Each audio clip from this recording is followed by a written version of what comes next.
우리가 이 지문에서 봐야 할 것은 첫 번째, 피막이 있는 바이러스의 구조. 두 번째, 바이러스가 어떤 식으로 숙주세포를 감염시키는가. 세 번째, 지속 감염은 무엇이고 또 그와 대비되는 급성 감염은 무엇이냐. 그리고 지속 감염의 종류에는 무엇이 있고 각각의 특징은 무엇이 있느냐입니다. 이걸 중심으로 지문을 한번 읽어 나가면은 한결 수월하게 문제를 풀 수 있을 것입니다. 첫 번째는 바이러스의 구조입니다. 지금 우리가 보고 있는 건 피막이 있는 바이러스입니다. 바깥을 둘러싸는 피막의 유무에 따라 구조가 달라진다고 했는데 피막이 없는 바이러스에 대한 정보는 우리가 지금 다루고 있지 않습니다. 그래서 피막이 있는 바이러스의 피막 바깥에는 뭐가 있고 부착 단백질이 있고 피막 안에는 캡시드라는 단백질이 있습니다. 자, 단백질과 단백질. 캡시드 안에는 핵산이 있는데 핵산은 DNA와 RNA 중 하나로만 구성이 된다고 합니다. 동시에 구성이 되는 경우는 없고요. 이것과 이것 둘 중에 하나만 가지고 있다고 합니다. 그림을 한번 보면은 이게 부착 단백질이고 캡시드고 이것과 이것의 공통점은 단백질이라는 겁니다. 그리고 피막이 캡시드를 둘러싸고 있습니다. 캡시드 안에는 핵산이 있는데 이때 이 핵산은 DNA 또는 RNA로 이루어져 있다고 합니다. 구조를 한번 잘 보기 바랍니다. 지금부터는 바이러스가 어떻게 숙주세포를 감염시키고 어떤 방식으로 증식하는지 그것에 대한 과정을 살펴볼 것입니다. 여기 보면은 그림이 나와 있는데 이 그림이랑 같이 보면은 한결 이해하기 수월할 것입니다. 먼저 바이러스의 감염 가능 여부는 뭐에 따라 결정된다? 숙주세포 수용체의 특성에 따라 결정된다고 합니다. 이것도 주의하시고요. 감염이 가능한 숙주세포와 접촉한 후 바이러스의 피막의 부착 단백질을 이용해 숙주세포 수용체에 달라붙습니다. 아무 때나 달라붙는 게 아니고 수용체에 달라붙는다라고 하고 있습니다. 지금 얘가 달라붙는 여기가 뭐가 되는 거예요? 숙주세포의 수용체가 되겠죠. 숙주세포에 달라붙어 가지고 그 다음에 어떤 일이 일어납니까? 달라붙은 부위를 통해 바이러스가 숙주세포 내부로 침투하고 바이러스의 핵산이 캡시드로부터 분리되어 숙주세포 내부로 빠져나온다. 지금 그림 보면 알겠지만은 숙주세포 내부로 빠져나온 것은 핵산입니다. 바이러스의 핵산이 숙주세포 내부로 빠져나오고 있는 것을 확인할 수 있습니다. 핵산은 효소를 이용하여 복제된다. 이 부분을 보면 알겠지만은 핵산이 복제가 되어 있습니다. 핵산이 DNA일 경우 숙주세포에 있는 효소를 그대로 이용하고 DNA일 경우의 핵산이 효소가 바뀌지 않는다라고 해요. 근데 RNA일 경우에는 숙주세포에 있는 효소를 이용해 자신에 맞는 효소를 합성한다고 합니다. 있는 그대로 쓰는 게 아니고 합성해서 새로운 효소를 쓴다는 거, 뭐일 때는 핵산이 RNA일 때는 그렇다라는 거를 좀 확인해 놓으시면 되겠습니다. 딴 것보다 중요한 거는 DNA는 그대로 쓰고 얘는 합성해서 자신에게 맞는 효소를 쓰고 자신에게 맞는 효소를 합성하고 기존의 효소를 활용해서 그것을 여러분들이 유념을 하면은 될 거고요. 지금 복제되어 있는 핵산에 또다시 캡시드가 둘러싸져 있고 그리고 여기 보면은 부착 단백질이 만들어져 있는 것을 확인할 수 있습니다. 보면은 mRNA라는 전달 물질을 통해 단백질을 합성한다라고 이야기하고 있어요. 이때 아까 전에도 살펴봤겠지만은 지금 여기에서 단백질은 부착 단백질과 캡시드 밖에 없습니다. 해서 보면은 핵산은 mRNA라는 전달 물질을 통해 단백질을 합성한다. 합성된 단백질의 일부는 캡시드가 되어 복제된 핵산을 둘러싸고 다른 일부는 숙주세포막에 부착되어 바이러스의 부착 단백질이 될 준비를 한다. 해서 지금 합성해서 이것과 이것을 만들어낸다는 거 확인하시기 바랍니다. 이때 사용하는 것은 mRNA라고 하는 전달 물질입니다. 여기에서는 효소를 썼고요. 여기에서는 전달 물질을 쓰고 있다는 거 차이가 있습니다. 하고 지금 여기 보면은 쌤이 세포막에다가 부착 단백질이 될 친구들을 붙여 놓았어요. 왜 그러냐 하면은 숙주 세포막에 부착되어 바이러스의 부착 단백질이 될 준비를 한다고 되어 있기 때문입니다. 어쨌든 지금 세포막에 뭐 된 상태다? 부착되어 있는 상태입니다. 그 후 단백질이 부착된 숙주세포막이 캡시드를 감싸는 피막이 되면서 증식된 바이러스가 숙주세포 바깥으로 배출이 됩니다. 지금 이 부분, 원래는 세포막이었던 부분이 뭐가 지금 붙어 있고 부착 단백질이 붙어 있고 이 캡시드가 바깥으로 나갈 때는 뭐가 된다? 바이러스의 피막이 된다라는 거 여러분들 그림을 통해서도 글을 통해서도 확인하기 바랍니다. 우리 몸은 주로 위의 과정을 통해 지속 감염이 일어나기도 하고 위와는 다른 과정을 거쳐 급성 감염이 일어나기도 한다. 지금 이 문장이 중요한데요. 우리가 지금 살펴보았던 감염의 과정은 전부 지속 감염에 대한 이야기였습니다.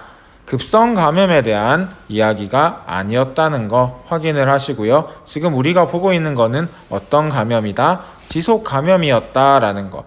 이 부분은 급성 감염에 대한 이야기인데 이 지문 전체에서 급성 감염에 대한 이야기는 이 부분밖에 없습니다. 나머지 이 위와 이 아래는 전부 다 지속 감염에 대한 이야기인 것을 확인하기 바랍니다. 급성 감염은 짧은 기간 안에 일어나고 감염된 숙주세포를 증식 과정에서 죽이고 바이러스가 또 다른 숙주세포에서 증식하며 질병을 일으킵니다. 체내의 방어체계에 의해 바이러스를 제거해 나가면 체내에는 더 이상 바이러스가 남아있지 않게 된다. 이 지금 읽은 부분만이 급성 감염에 대한 이야기입니다. 우리가 하나 확인할 수 있는 것은 바이러스는 체내의 방어체계에 의해 제거가 될 수 있고요. 급성 감염의 경우에는 숙주세포를 증식 과정에서 죽인다라고 합니다. 그래서 이 두 가지 정보 정도만 알고 있으면 될 것 같아요. 그리고 여기 보면은 급성 감염에 대한 내용에서 나오긴 했지만 어쨌든 바이러스는 체내의 방어 체계에 의해서 제거가 된다는 것은 지속 감염도 같을 겁니다. 그러니까 어떤 이야기가 있느냐? 급성 감염에 비해 상대적으로 오랜 기간 바이러스가 체내에 남아있고 바이러스가 장기간 숙주세포를 파괴하지 않으면서도 체내의 방어체계를 회피하며 생존한다라고 돼 있어요. 어쨌든 체내의 방어체계가 바이러스를 제거하는 것은 맞는 것 같습니다. 급성이나 지속이나 둘 다 상관없이 지속 감염은 바이러스의 발현 양상에 따라 잠복, 만성, 지연 감염으로 나뉜다고 합니다. 잠복 감염은 초기 감염으로 증상이 나타난 후 한동안 증상이 사라졌다가 특정 조건에서 바이러스가 재활성화되어 증상을 다시 동반하는 것이라고 합니다. 그러니까 증상이 나타났다가 질병이 발현되었다가 누가 물어봤는데 질병이 발현된 거하고 증상이 나타나는 거하고는 같은 말인가요? 다른 말인가요? 물어봤는데 증상이 나타나는 것과 질병이 그러니까 발현이라는 말 자체가 나타난다는 뜻이거든요. 나타나는 것은 비슷한 맥락으로 보시면 되겠습니다. 어쨌든 이 잠복 감염의 경우에는 바이러스가 감염이 된 상태에서 먼저 증상이 나타났다가 증상이 사라졌다가 어떤 조건에서 바이러스가 재활성화되어서 다시금 증상이 나타나는 것을 의미합니다. 어쨌든 증상이 나타났다가 안 나타났다가 다시 나타날 수 있는 게 잠복 감염이고요. 이렇게 바이러스가 잠복해 있는 상태를 프로바이러스라고 합니다. 여기 보면은 질병이 재발하기까지 바이러스가 감염성을 띠지 않고 잠복하게 된다라고 하고 있어요. 이게 프로바이러스 잠복 시의 특징이고요. 중요한 거는 두 번째 질병이 첫 번째 증상과는 다를 수 있다라는 것입니다. 이걸 확인을 하시고요. 만성 감염은 감염성 바이러스가 숙주세포로부터 계속 배출되어 항상 검출되고 다른 사람에게 옮길 수 있는 감염 상태를 의미합니다. 지금 보면은 감염성을 띠지 않는 시기가 있는데 반해서 얘는 항상 감염성을 띠고 있다는 거 확인할 수 있고, 질병이 발현되거나 되지 않기도 한데요. 증상이 나타나지 않기도 한답니다. 뒤늦게 발현될 수도 있다는 특징이 있습니다.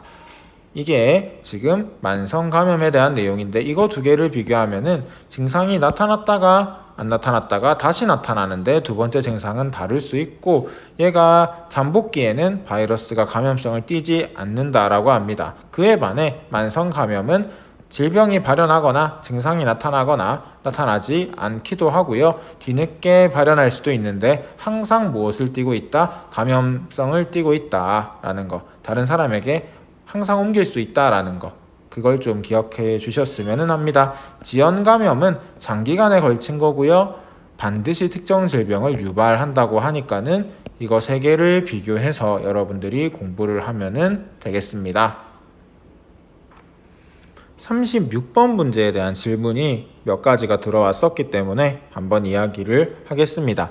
일단 두 가지 경우가 있는데 각각의 경우가 잠복인지 만성인지 지연인지를 먼저 파악을 해야 돼요. 첫 번째 같은 경우는 잠복입니다. 왜냐하면은 처음에는 발병한다, 시간이 지나면은 치료된다, 면역력이 저하되면은 이게 생겨난다. 지금 증상이 똑같은 바이러스에 의해서 두 번 나타나는데 첫 번째와 두 번째가 다릅니다. 이게 잠복 감염의 대표적인 특성이라고 할 수 있을 것입니다. 두 번째, 감염 여부를 인지하지 못하다가 우연히 알게 되기도 한다. 증세가 나타나지 않는 감염은 뭐다? 만성 감염이다 라고 이야기를 했습니다. 그래서 이거는 만성 감염이고요. 정답은 2번인데 VGB를 가진 사람의 피부에 통증과 수포가 발생하는 것은 VGB가 다시 활성화되는 특정 조건이 되겠군. 이미 특정 조건을 만족해서 그것이 활성화되었기 때문에 지금 어떻게 된 겁니까? 증상이 나타나는 겁니다.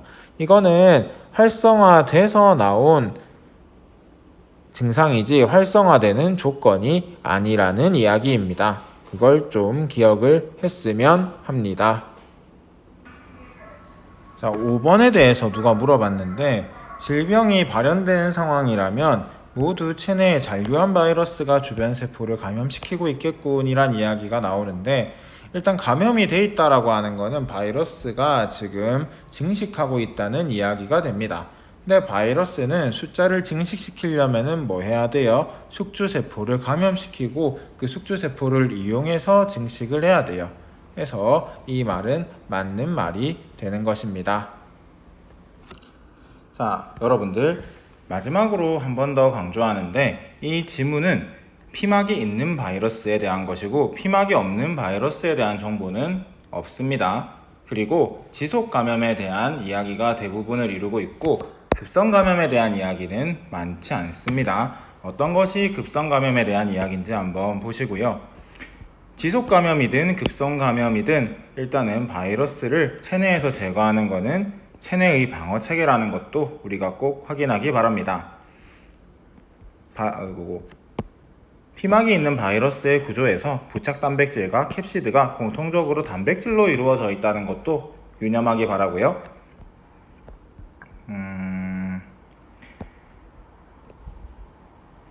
핵산이 복제할 때 효소를 활용한다는 것, 특히 숙주세포의 효소를 활용하는데 DNA일 경우에는 그대로 활용하고 RNA일 경우에는 숙주세포의 효소를 활용해서 새로운 효소를 합성하고 자신에게 맞는 새롭게 합성한 효소로 복제를 한다는 것, 이것도 유념하기 바랍니다. 그리고 만성감염과 잠복감염은 둘 다 똑같이 증상이 나타나지 않을 수 있습니다. 질병이 발현되지 않을 수 있는데 이때 잠복감염은 감염성을 띠지 않지만 만성감염은 띠고 있다는 것, 이것도 꼭 유념하기 바랍니다. 끝까지 열심히 보고 여태까지 봤던 영상, 들었던 수업, 또 프린트 보면은 시험 문제를 틀릴 이유가 전혀 없습니다.